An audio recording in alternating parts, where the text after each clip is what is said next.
زړګیا دا داسې کار دی چې زمونږ د میډیا جنګ و هغه ماته کنځلي کړې وي پیله. السلام علیکم، زه تاسو ورور تاسو ملګری کبیر خان. پر سایت چې تاسو ته تصویر ښکاري دا د زیارت ګل تصویر دی چې په سوشل میډیا باندې کار کوي او ورسره د کم دغه چې دا د واتس اپ وایس میسیجونه دي بیګامه د سره غپ لګولې دي.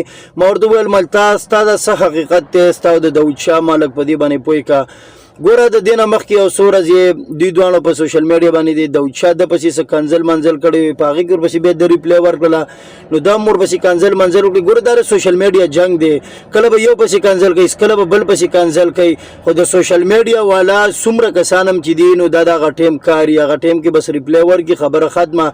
دوی بیا چاته په زړه کې څه نه ساتي چې د دې ځای نه دی بیا لاړ شي او تمانچه راوالي او ډز ډز سړی وړي. دا هسې پالتو سوچ دی، نیګیټیو سوچ دی. ګوره زما د دې ویډیو جوړېدو صرف مقصد دا دی، خاص کر د علي شاه او د علي شاه مور دپاره چې خپل سترګې وغړوئ، سوچ وکئ، اصلي قاتل پسې تاسو وګرځئ. چې کم اصلي قاتل تاسو هغه ګیر کوئ نو انشاءالله په هغې کې به موږ هم ستاسو مرسته کوو. زیارت ګل اوس بې ګناه دی، تاسو دا خوار رانیولی دی چې تاسو یو زیارت ګل ایشتی دی. زیارت ګل په څه ګناهګار شو؟ زیارت ګل یو ویډیو جوړه کړله، د هغې دا مطلب خو نه شو چې بس زیارت ګل ویډیو جوړه کړه او دمکي درکړه یا یې بل څه وکړل یا یې بل څه او د دې ځای نه بیا زیارت ګل خوار ولګېدو، هلته تاسو سړی ویشتو. نو ګوره تاسو څه ایویډنس نشته دی، څه ثبوت تاسو سره نشته دی.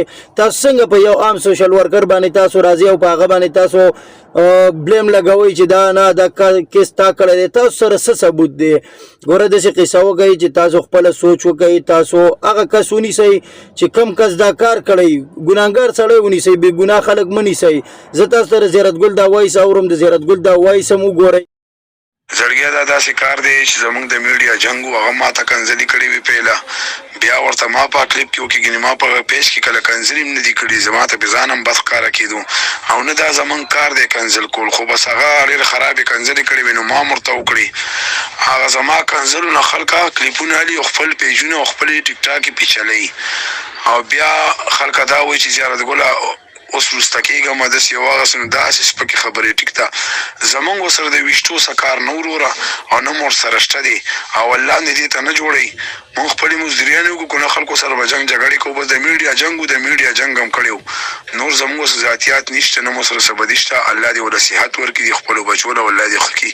او لکه دا خبره هم نشته چې زه یارېږم یا بل څه، نه یریږي به هغه سړی چې ګناهګار وي. شکر دی موږ ګناهګار نه یو او نه هم داسې څه حرکت کړي. ټیک ده وروره، الله دې خوشحاله او آباد ساته. وسلام. او خپل ملګرو سره ویډیو هم شیر کوي. او علي شاه او د علي شاه مور ته زما بیا هم دا ریکویسټ دی چې مهرباني وکړئ زیارت ګل دپاره درته زه دا دغه کومه چې زیارت ګل په دې معامله کې هېڅ دغه نشته دی.